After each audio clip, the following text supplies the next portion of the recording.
Hi friends, welcome back to my channel മൈലാടന്മാറ vlogs. അപ്പം നമ്മുടെ ഇന്നത്തെ വീഡിയോ എന്താ വെച്ചാൽ നല്ല നാടൻ പുളിഞ്ചിക്ക അച്ചാർ എങ്ങനെ ഉണ്ടാക്കുന്നതാണ് ഞങ്ങൾ കാണിക്കാൻ പോകുന്നത്. അപ്പോൾ പണ്ടോടെ ഞങ്ങളുടെ അമ്മച്ചയൊക്കെ നട്ടൊരു മരമാണ്. എല്ലാ സീസണിലും നല്ല രീതിക്ക് പുളിഞ്ചിക്ക ഉണ്ടാവാറുണ്ട്. അപ്പോൾ ഈ സീസണിലും നല്ല രീതിക്ക് പുളിഞ്ചിക്ക ഉണ്ടായിട്ടുണ്ട്. അപ്പോൾ നമ്മൾ പുളിഞ്ചിക്ക പിച്ചി നമ്മൾ അച്ചാറിടാൻ പോകണം. അപ്പോൾ നമുക്ക് പുളിഞ്ചിക്ക വെച്ചാൽ പോകാം.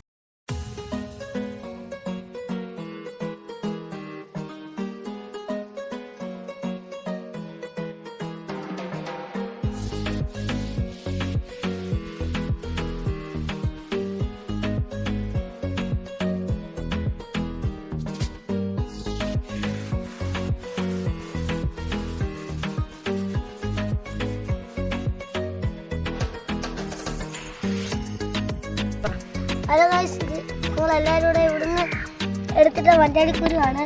ഇവിടെ എല്ലാം കിടപ്പുണ്ട്. അപ്പോൾ നമ്മൾ ചൂടായ വെളിച്ചെണ്ണയിലേക്ക് കുറച്ച് കടുക് ഇട്ടതിന് ശേഷം ഇഞ്ചിയും വെളുത്തുള്ളിയും കൂടെ ചതച്ചത് നമ്മൾ ചേർത്ത് കൊടുത്തിട്ടുണ്ട്. അപ്പം രണ്ടും കൂടെ നല്ലതായിട്ട് ഇളക്കി കൊടുത്തുകൊണ്ടിരിക്കുന്ന സമയത്ത് കുറച്ച് കറിവേപ്പിലും കൂടെ നമുക്ക് അതിലേക്ക് ഇട്ട് കൊടുക്കാം.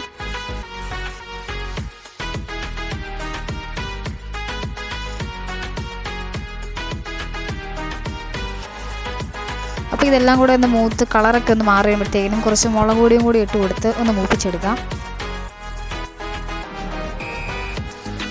അതിനുശേഷം കുറച്ച് ഉലുവപ്പൊടിയും കൂടെ നമുക്ക് ചേർത്ത് കൊടുക്കാം. അതിനുശേഷം കുറച്ച് വിനാഗിരിയും കൂടെ ഒഴിച്ച് നന്നായിട്ടൊന്ന് ഇളക്കി കൊടുക്കാം.